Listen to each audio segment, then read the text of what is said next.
bit about me. I am founded Up for Social Impact, also known as Changemakers Up. I am founder also at Health for Money, an health tech company that I recently founded or pivoted from a nonprofit. I'm a certified project manager. I'm a senior programs manager at an international profit consulting firm. So yes, I have every reason to be here. That's just for anybody wondering, why should I listen to what she has to say? Yeah, I think I'm qualified to be here. So my first question to you is going to be, do we need change makers in Nigeria? And I don't know how I'm going to do it because I just don't want to talk to you guys or talk at you. I want us to talk together. I want us to reason together. And the first question I'm going to ask is, do you think that we need change makers in Nigeria? If you want to speak, because I can't see my screen, I can only see my slides. You can unmute and just speak. I need one person. Do you think we need change makers in Nigeria? Anybody? Okay, good evening, ma. Good evening. Your name, please. My name is Awuyemi Timlane. Timlane. Yeah. So yeah, we need change makers in Nigeria because as we see things that are going on in our country, even our society at large, it's disturbing, or let me say destroying the mindset of the people. So we need those that will be able to change the mindset of the people from the negative part to the positive part in order to have a good society that we desire, or that we desire. Let me put it that way. Awesome. Thank you so much. Timile has answered that question beautifully. So you can see what's happening. And there's to be discouragement in the country. We need people that can do something about it, right? So I'm going to just show you a picture of what Timile just said. And everybody would agree with me, at least if you're in Nigeria. I'm going to assume that the bulk of people here are Nigerians, or maybe even Nigerians in diaspora. So this is currently the state of things in the country, right? So we have a sewage system that has no control, and you literally see people living around it. And it's the innovation of Nigerians. You can see the pathway that they have made in the midst of the challenge, right? And there are people really living here. If you remember your own economics or integrated science at all, you can tell me, you can list 5 diseases that these people will continually be prone to. So this is also a primary school in Sokoto, and you can see that the roof is literally caving in. This is another primary school in Imo State. These are children that are probably out of school, obviously out of school and begging. And this is the picture from a general hospital in Nigeria. This is also another school. The children are sitting on the floor. And then we also have another slum kind of environment. And this is exactly why we need change makers, right? Because problems exist. Problems exist. And I'm going to come here. What exactly is a change maker? So I believe that you don't have to make it ambiguous. A change maker is just somebody who is taking creative action to solve a social problem for the greater good. So guys, this is a formula, and I heard when Oluwatoyin was saying, talking about my book, and this is a formula that I came, that is book 3 years old by 27th of February. But it's currently out of print, it's sold out, and I have also decided not to release the soft copy for now. We're going to be bringing out an edited version or an updated version before the end of the year at the Changemakers Convention. So I'll definitely let Toyin know when it is out. Okay, but I just said that to say this was a formula I came up with. I said, so my question was, what separates the normal people from a change maker? And I figured that for a change maker, a problem exists. There is a passion to do something about that problem. But this is where a lot of Nigerian change makers are stopping. They see the problem, and then they have the truckload of passion. I want to do something about education. I want to do something about healthcare. But there is a disparity, or should I say a gap, and that is the solution and the skills. most change makers are not really sitting on this. And that is why, even though we seem to have a number of change makers, nothing seems to be happening. It feels like you have an ocean and you're taking a cup, maybe a 50 ml cup to take out water. It's literally not causing any dent to the ocean, right? So for you to be a change maker, you must see a problem first. Apologies. You must first see a problem that exists. You must be passionate enough, because passion will take you, will take you or keep you on the journey when it gets tough. Then you must have a solution, an innovative solution. Then you must have the skills. Skills was talking about taking your passion to school. And I say I have a community of change makers, like Oluwatoyin rightly said. And one of the things, I think I'm very comfortable talking with them, and I'm going to ask for that comfort as well, or that level of comfort in talking with you guys too. I said I have a problem with people that do this school packs. You know, back to school packs. Anybody knows what I'm talking about? I'm going to have to come back because I need to see myself. Anybody knows what I'm talking about? You know, all those persons that change makers, they wear t-shirts, nice t-shirt, they put their names on it, and they go to schools and give children school packs, notebooks, and all of that. How many people have seen them before? You can just unmute and say yes, just for me to know I'm not speaking to myself. How many people have seen them before? I'm waiting. How many people have seen, probably you have even been part of them. You go to schools and then you volunteer, and then you do. So somebody wants to unmute for me. Is there anybody? Yes, I have. Awesome. Hi, Ezo. Hi, how are you? Yes, ma'am. Awesome. So many people have seen them, and I told my community, I said, I think I have a problem with that. Because for the longest time, many change makers have stayed in the realm of low-hanging fruits. And I get it. When you start out, you might not have the resources, or you might not even have the technical know-how to solve problems, or to burst the kind of solutions that are needed. And so you start from low-hanging fruits. But I tell you, what I used to doing with low-hanging fruits 1 year in, 2 years in, 3 years in, you have no business doing that. So the quality of the problems, of the solutions that we need rather in Nigeria, it has to be commensurate to the quality of the problems that we have. Did somebody get that? The quality of the solutions that Nigeria needs to fix these problems is going to have to be up to the quality of what we currently have. And I'm going to explain that. If you have these children sitting in these classes, I don't think that the first problem is school bags and notebooks. Guys, to be honest, I do not think that's the first solution. Right? So I'm going to show us how. And that is why I gave this definition. Is a person that is taking creative action to solve a social problem for the greater good. And change makers are everyday people.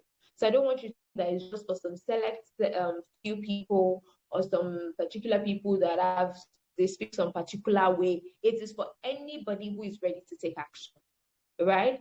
And what separates change makers is that we create long-lasting, sustainable change. I look around, I've been opportunity to consult on diverse projects, even internationally.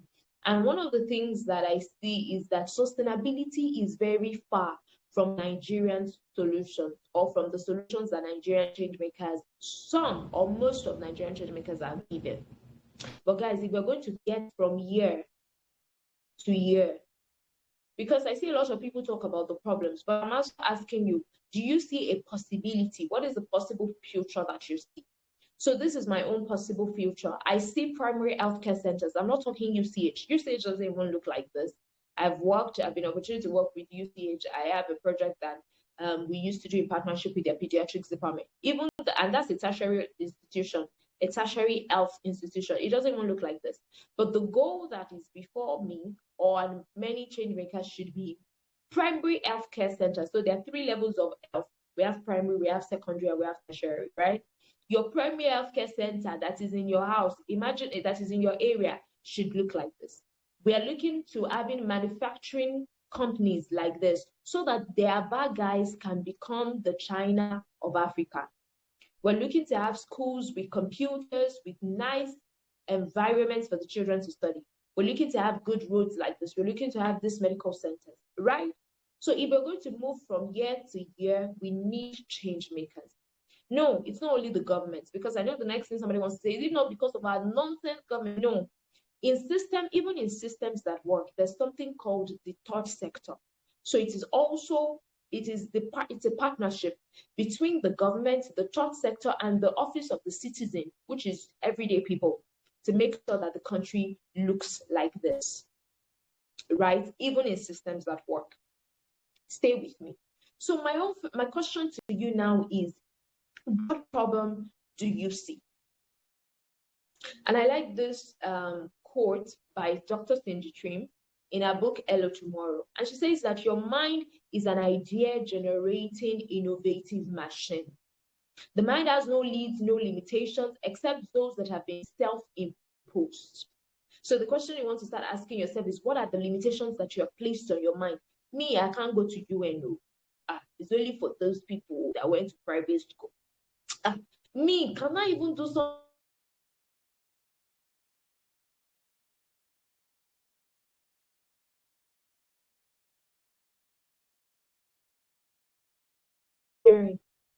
Your mind is powerful and can propel you to do extraordinary things once you understand how to harness its power. One idea is all it takes to create a beautiful work of art. If you look behind me, I'm an artist, myself and my husband. So those 2 pieces, one is by me, one is by my husband. All it takes is an idea from your mind. One spark of inspiration is all it takes to change the trajectory of a nation. So I ask you, change makers, what problem do you see? I'm going to share mine, and I'm going to give 2 persons the opportunity to share theirs. And when I say you should share your problem, think beyond, and I'm also going to ask you to give a possible solution to it. Think beyond the ordinary. So I like to share my story, because you might want to ask, what have I done that gives me the right to call my name, to literally change my name and add Kemi the Changemaker and put the Changemaker behind it? I'm going to tell you. So let me come back to the video. Yeah, so my name is Kemi, right? Like I earlier said, I studied human anatomy from Bowen University. I graduated in 2017. Fun fact, I graduated top of my class in my department as well as in my faculty. So I went and collected out for best graduation student in my faculty and in my department. Interesting, right? Everybody thought, oh, I'm up to something great. And then I went to serve. The plan was very straight. I had about over 3 admissions outside of Nigeria to continue my medicine and to become a doctor. So I went to serve, like, I'm like, I can come back to become president of Nigeria. So let me serve before, I will jack back. And then I was posted to Edo State, a semi-urban rural area in Edo State. And I was a physician's assistant in a general hospital. And, coming from a private university, I saw real life, right?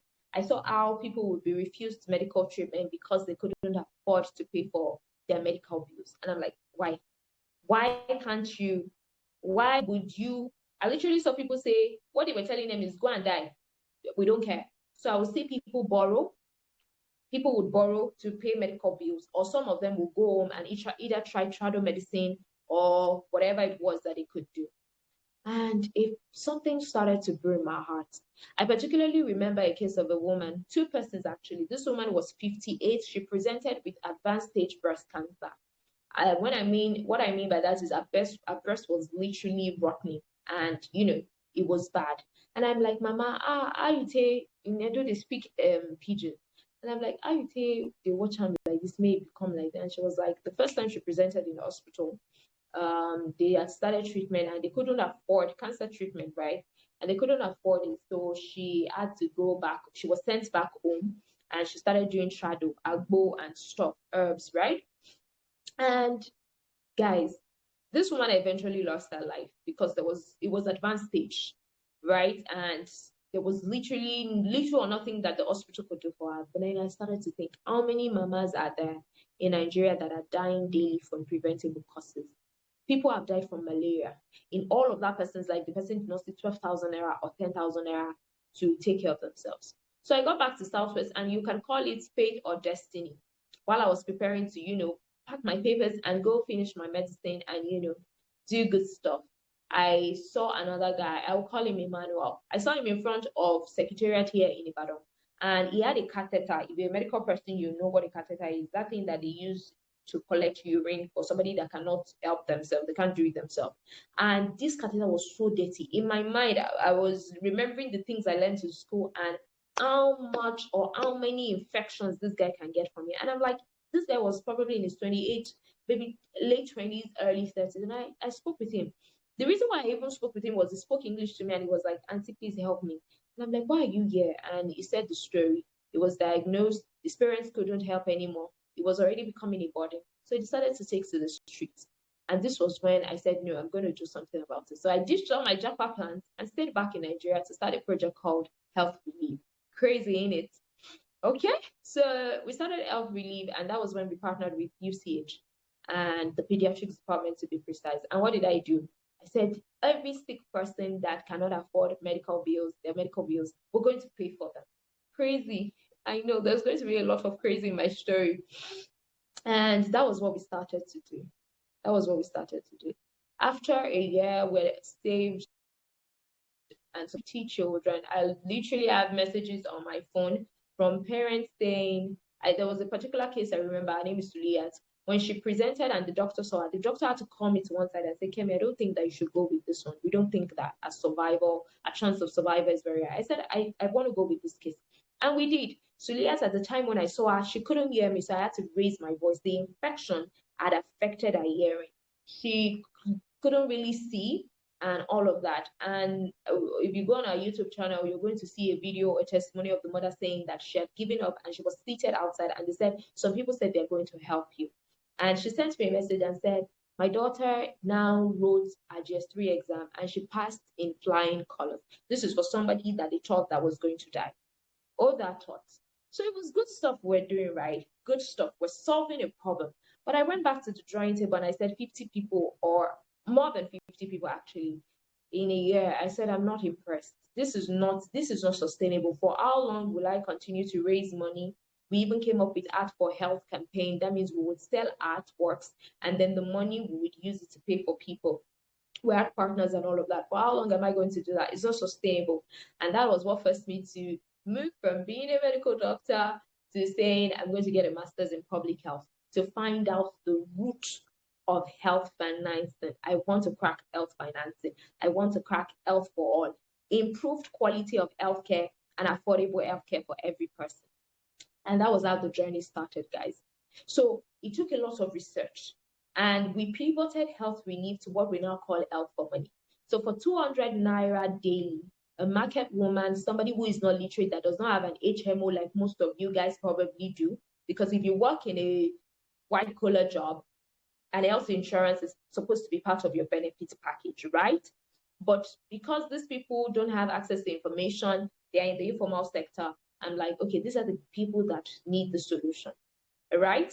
So we went there, and for 200 naira daily, you will get access to what the person that has a white collar job will get for health insurance. You don't have to pay a dime when you're sick. At every point of need to see the doctor, you just walk into your hospital that you've picked and you receive treatment almost free of charge because you are paying 200 naira. So I know the adjust system works. But guys, why did I say all of that? I said that to say this is a problem that I saw. It took 3 years. So the first time was the first project we did, Health Relief, was in 2020, 2021, right? It took 3 years to crystallize it and to even pivot it. And now I'm going to allow 2 persons to speak. So please tell me if you want to speak. You're going to tell me a problem that you see, and you're going to give me what ideas you are having about a possible solution. I have just 2 minutes for each person. So who wants to speak? Who wants to speak? Do you want me to call names? Am I allowed to call names? Olamikosi, do you want to share with us? Is there a problem that you see and that you want to provide solution to?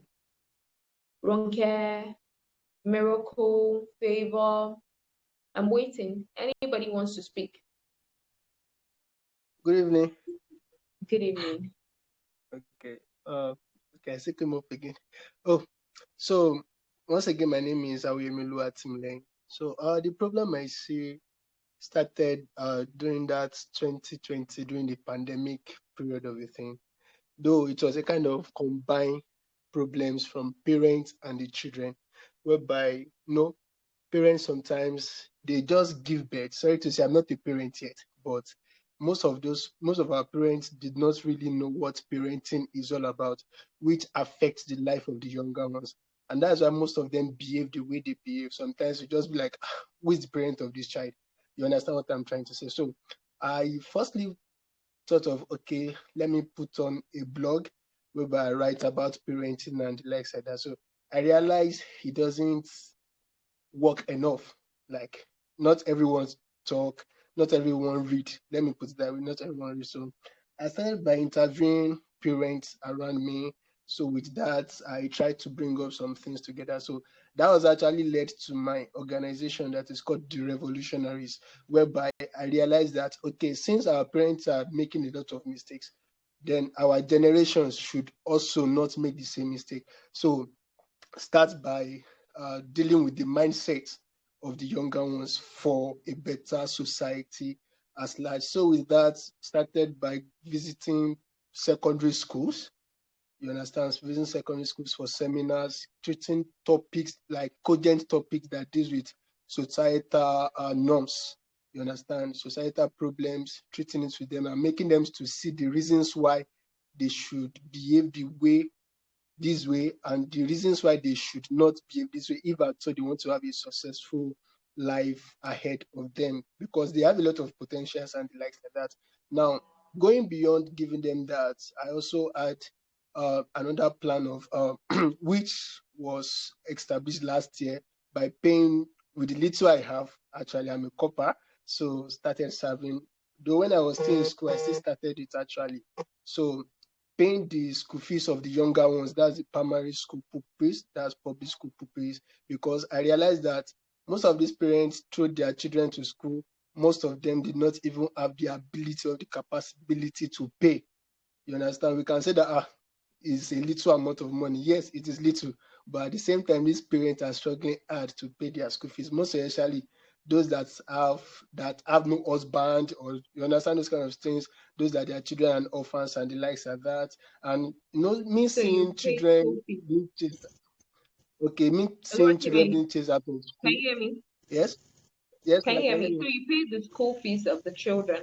Yeah, I play school fees of Great. children's alongside with my teams and likes and that. So with that, actually, I'm being fulfilled because at least I'm solving some problems of the society.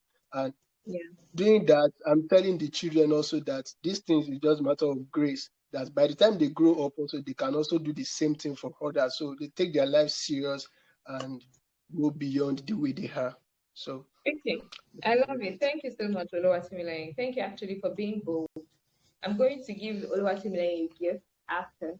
One of the things that I teach, and they know that in the community, my communities, I teach boldness, guys.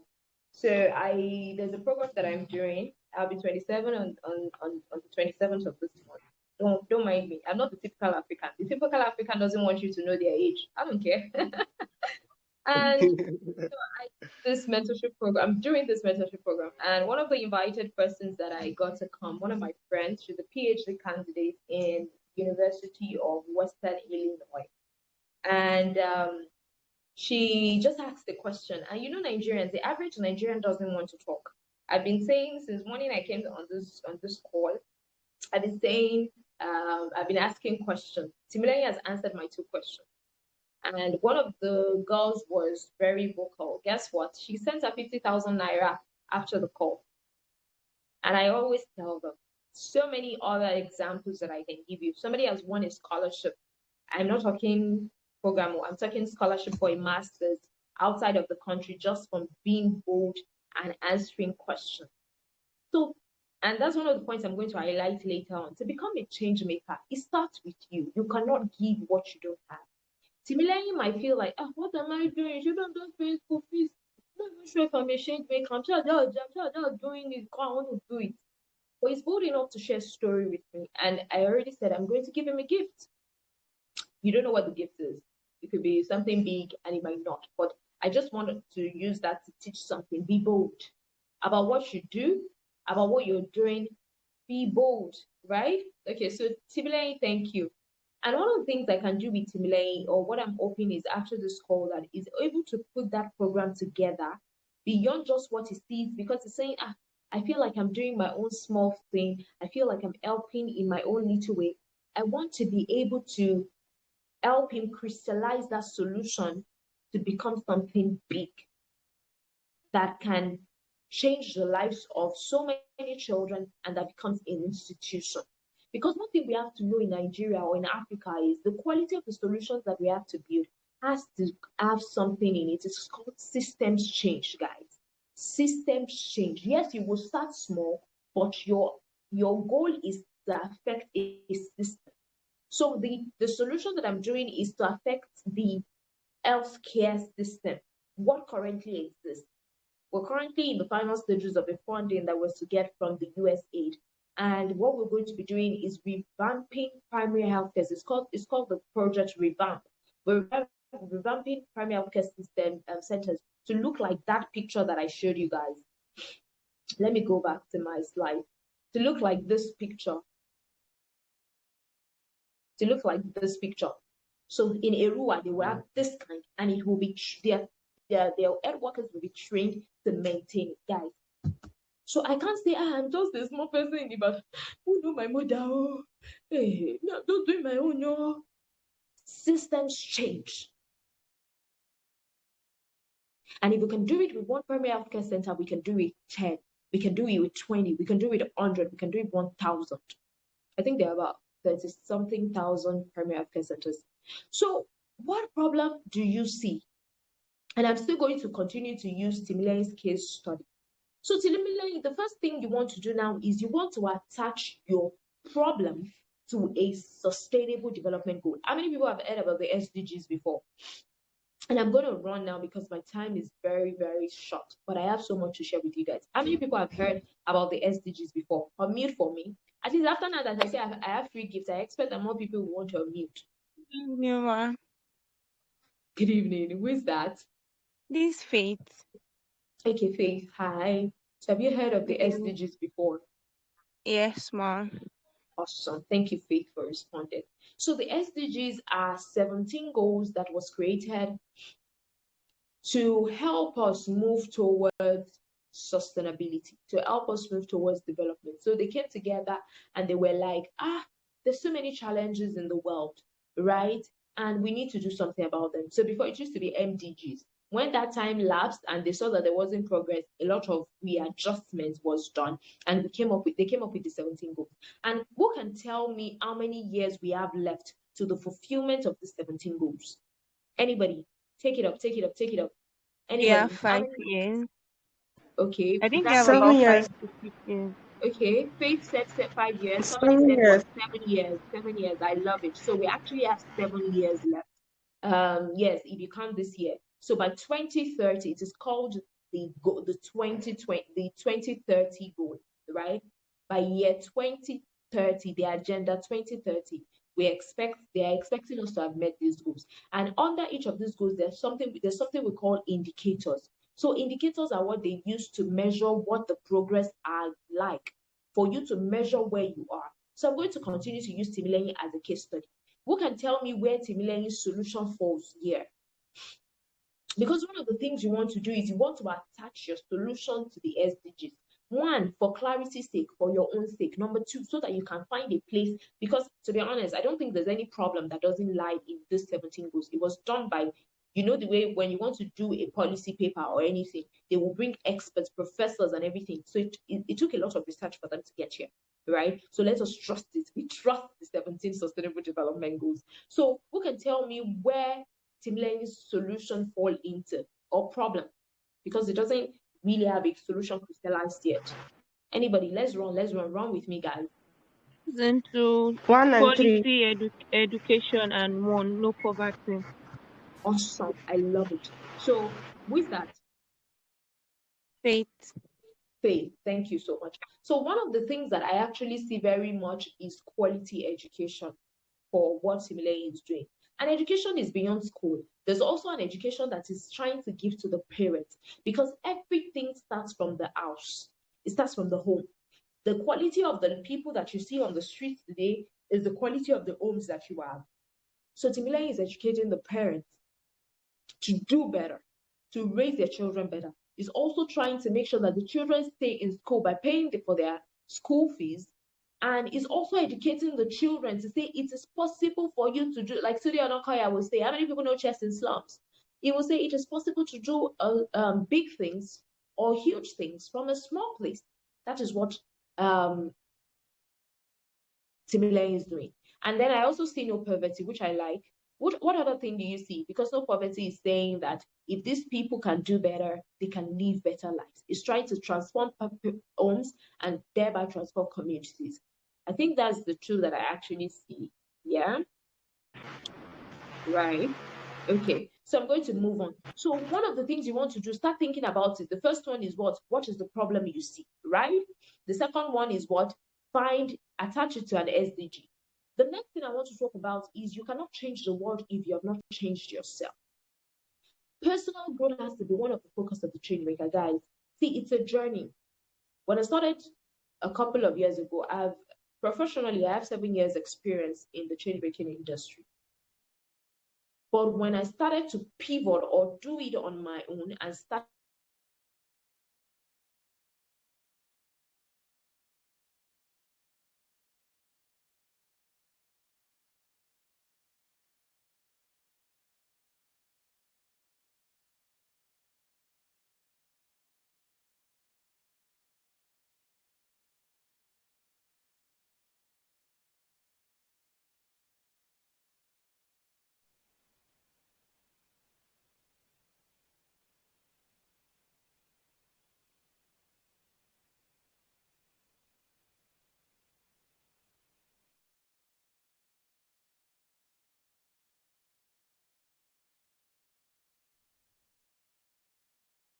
Sorry, can you hear me?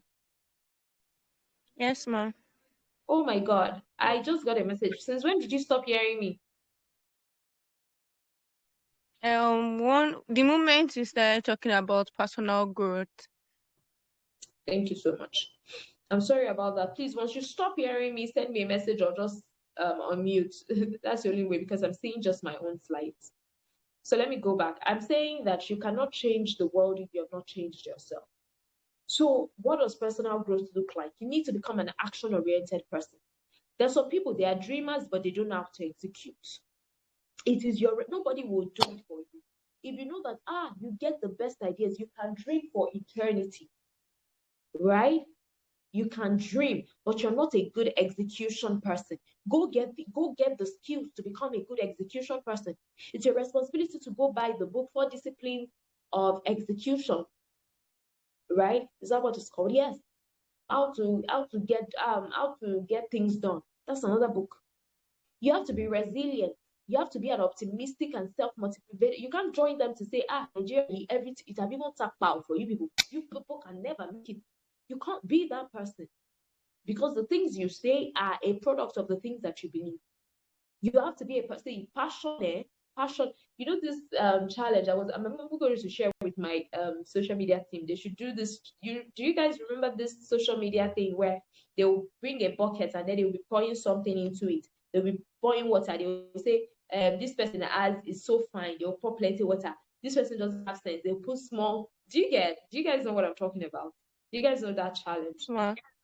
Yes. So if you want to do the persona of a change maker, we're going to need a lot. That passion is going to be like a trait, right? Because on days that are tough, you want to tell me that you think they're not tough days. The days that my parents have called me, because I had a lot of potential. I told you guys what I finished with in school. I had a lot of potential. Like I could literally be anywhere right now. I could probably be talking to you people from even the UK or the US. But because of passion, I am here, right? So you're going to need a lot of passion. You're also going to have to be a creative and innovative person. When we were doing health relief, there was a time we had funding constraints. Me, I came up with Art for Health. I say I have plenty. It's not any. Let's have an exhibition. Let's sell artworks. I remember that Business Day. That was when Business Day wrote an article on me, right? We that was just what we did. Sold art and used the money to pay for medical bills. We started calling it Art for Health campaign. We're looking to go do it in the UK later this year with British Council, and that's also in the works. You have to be creative and innovative. I came up with the Cancer Aid Fund. And what did I say? I'm tired of saying cancer patient. We want to have a trust fund. That project did not work when we did it. But am I discouraged? Am I saying, my life is finished? It's finished. I can never make it. Did I say that? Resilient. I said, okay, maybe this is not the right time for us to do that project. Maybe we didn't have, and I learned my lessons from that project. Of money into it. I learned my lessons from that project, and it's still kept. It is still mine. I'm going to go copyright it. It is still my idea, and I'm still going to do it. Maybe not the right time, but I'm still going to do it. A change has to be empathetic. That's what are you doing if you don't feel on this to be impact driven. That's something I don't see in Nigerian change because do you know your numbers? Right? Do you know your numbers? Are you measuring your impact? How many people did you change their lives in 2023? So I'm going to ask Timileyin, I can ask him, how many children have walked through you? Are you applying for opportunities, Timileyin? Are you talking to the one, are you using your LinkedIn to share the stories of what you're doing and what there's a program that I have coming up, and we have the Changemakers Training Institute as an affiliate partner, which we're very excited about. And today is going to be coming. One of the things I want today to share, today Okoya chest slumps. One of the things I want him to share with people is how we as a nurse the power of storytelling for partnerships. That guy is literally getting money from everywhere. He's going to the very soon. NASA has invited him to come speak, guys. Why? Because he is able to use the power of storytelling on LinkedIn. He will type, people will relate to it so much, they're dropping their dollars. Recently, they had to provide health insurance for children. They wanted 700. They had reached over that, and it was like, it's going to increase the number to 1,000 children. Guys, you need, so there's a person that you must become. My chest prayers at the moment. Please, can you hear me? I'm so sorry. Yes, yes, I'm going to round up now. Though my slides is more than what I have, what my time can do, but I'm going to see what we can do. So guys, make sure that you invest in personal development. Make sure you invest in personal growth, right? And one way to do that is to volunteer. Go volunteer. It doesn't mean that you have to start something. And this is the Changemakers roadmap. This is something that I created. I believe that the first thing you want to do is clarify.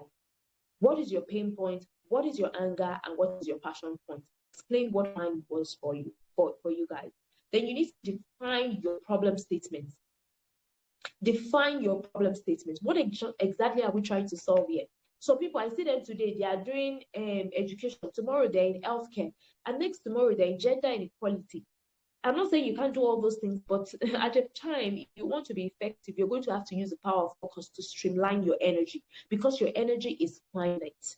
It can finish. After this call, I just want to go and lie down somewhere and rest because I've been back to back since this week.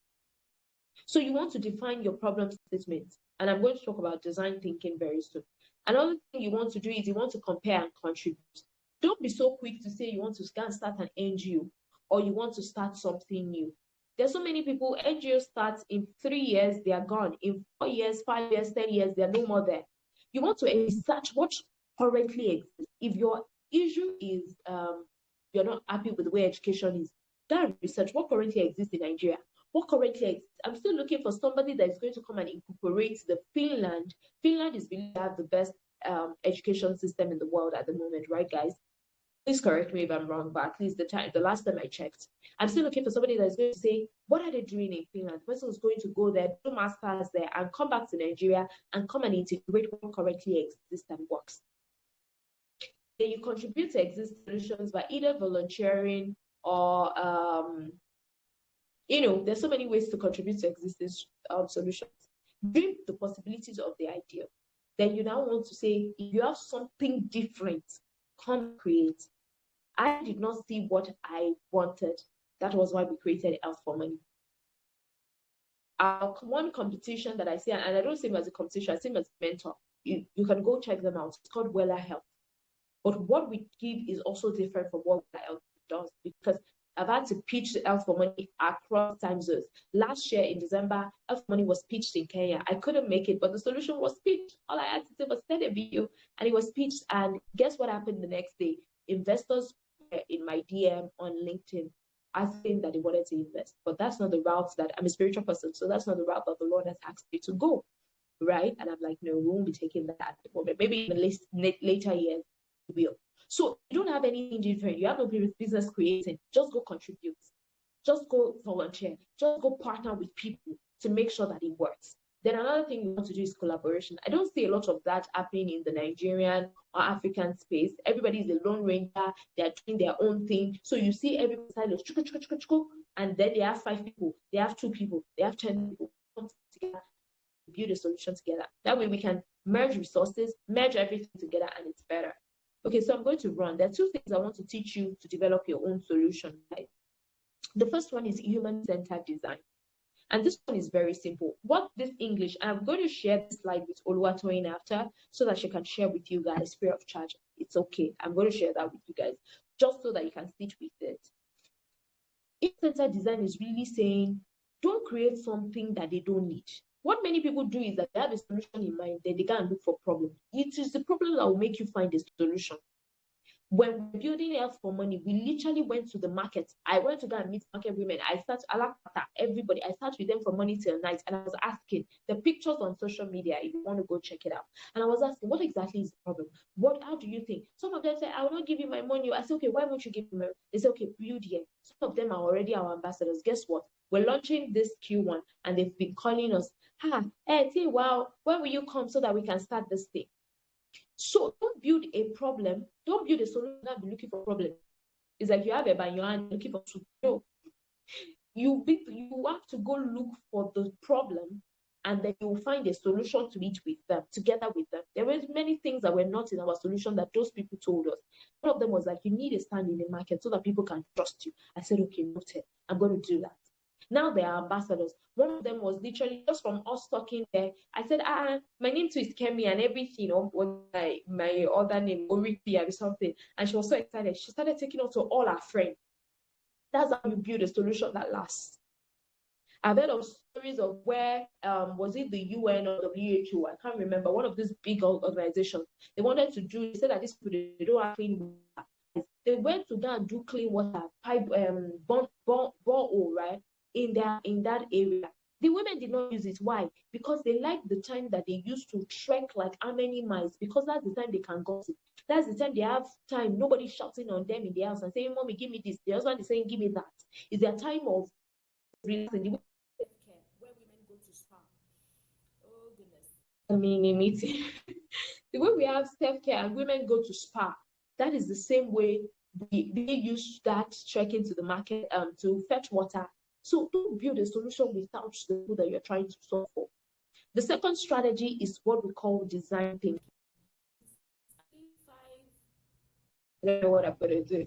It's actually 5 ways that you can, 5 steps for you to develop your solution. The first thing is you want to empathize with them. You need a solution for something that you don't feel there. I felt that woman's pain. And then I decided to do something about it. The second thing is you want to define the problem. Guys, let me not lie to you. Let me come back to the thing. So many people, they will not do this work. I give it to you without a conversation. So many people, this thing that I broke down, they won't do it. They will continue to do what they do every time. But that's what is going to set you apart from every other person. Because if you do this work, you can apply for opportunities and they see that there's something different. I've been opportune to also sit on reviews of applications. And I'm like, So wait, I'm sorry. This person actually believes that this application they wrote will get them this that they want. Wow. There's so much mediocrity.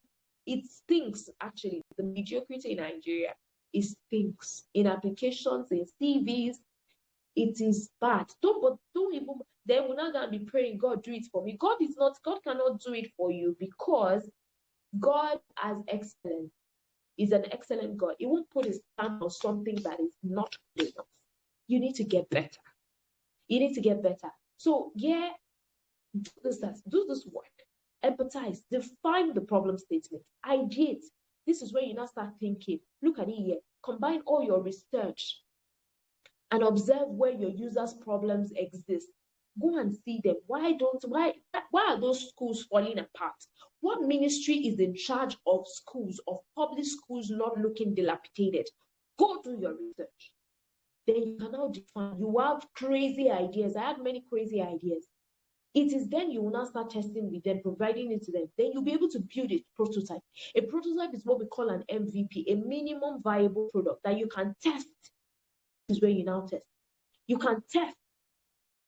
You can test it and say, okay, you want to test it with 100 people. What does it? Does it work? What are the challenges you're facing? What are the constraints? You come back again. It's not a one-time thing. It's a journey, because your last mission, literally. And then you implement. Then you put the vision into effect. Guys, if you do this, I want to bet you, give you 5 years, you're going to have something to talk about. You're going to do what? Have something to talk about. So facts about the non-profit space, and this is actually a bonus. Oluwatoyin, please give me 10 minutes. I truly apologize. Give me 10 minutes to run through this. I don't have to do this, but I wanted to. And the reason why I added this slide is because I know that in Nigeria, we currently have this thing of, I haven't eaten. You're asking me to provide food for some people. So I want to show you that it's possible to be in the non-profit space and to flourish. I am working, like I said, 7 years experience in non-profit space. At the moment, apart from founding Hub for Social Impact, apart from founding Help for Money, I have a day job. I work remotely as a senior programs manager at an international non-profit consulting firm, guys, in the US. So kind of earning, just do your math. I don't like to talk about it too much because you know our people. But the reason why I'm sharing this with you is because it is possible for you to earn in dollars, for you to sit in your home. I don't go anywhere. I don't go to work. I work from here every day. I was telling my husband recently, I said, I hope our neighbors will not think that we're into Yahoo. Right? These are facts about the non-profit space. It is known to be the third largest workforce in the United States.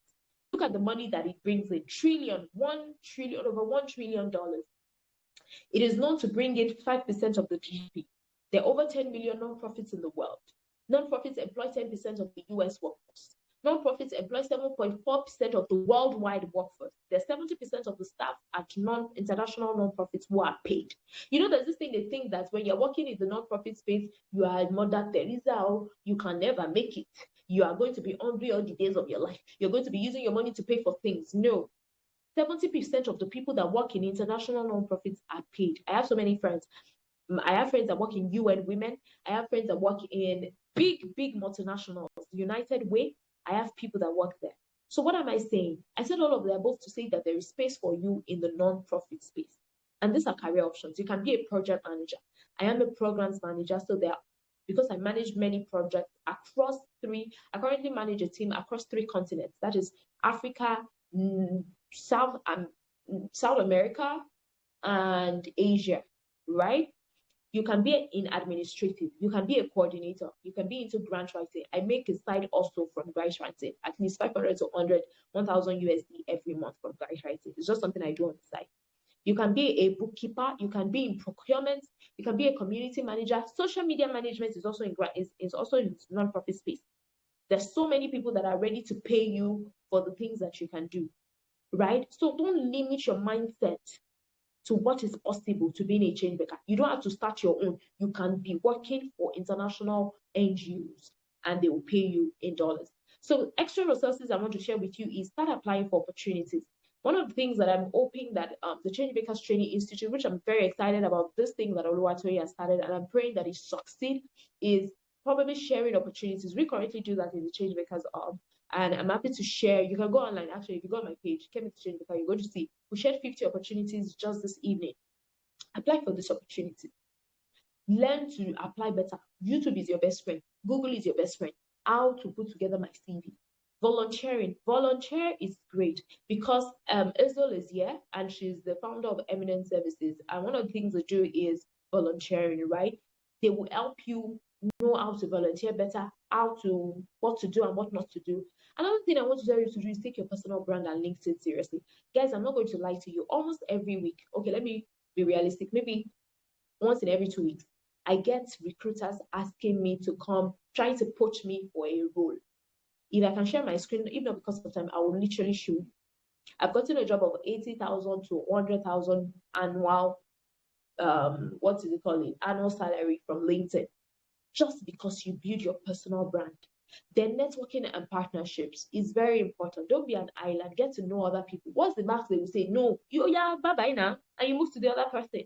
You have to be ready to work with no as a change maker. Then you need to join communities. Like one of this is the Changemakers Training Institute, and you get to meet people from across the world. Like now, you now know me. You know Kemi the change maker. The next time you see me, I know Timmy Line. I know Faith, right? So I think that's the end of my slide. There's a tax or workbook here at the end that you can use to answer any question, walk through your knowledge and to see what you currently have from this session that I have taught. I'm going to take questions now, then I'm going to allow Oluwatoyin to take the floor.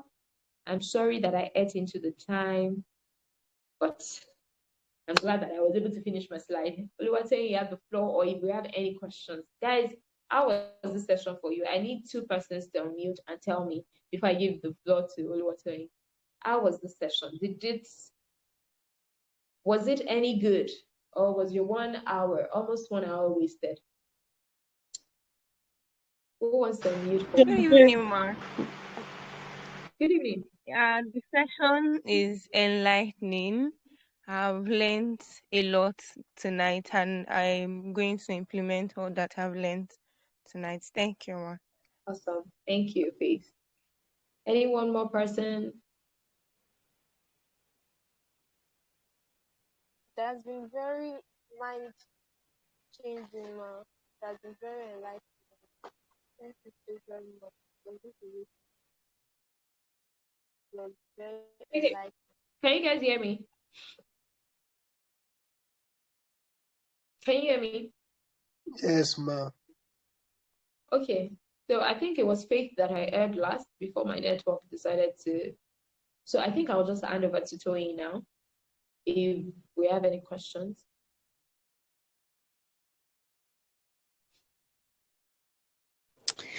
All right, thank you so much. Like, this was super amazing. What a wonderful, I'm not even joking. What a wonderful class. Like, I'm so excited. I was just smiling over here. That, my God, I'm so excited, and we are so privileged to have you. Thank you so much for being a part of our history.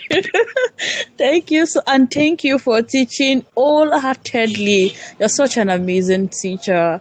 Thank you so much. Your story is also very inspiring. Like, I feel extremely inspired. I know you're going to see the comment section after this event. So we are so excited. Thank you so much. Thank you so much. And everybody, so I want just 1 or 2 people. I want you to say something to Kemi and just tell her thank you for this section and a little thing that you heard of. What is that thing you will start doing from now? So let's do that quickly. This is so honor our time. This is a huge sacrifice. I must be grateful for it. So I would love to hear from you. What do you have to say to Kemi for this amazing section? Okay, standing Good Who on is evening. speaking? the existing Okay. protocol. So, So, thank you very much, man.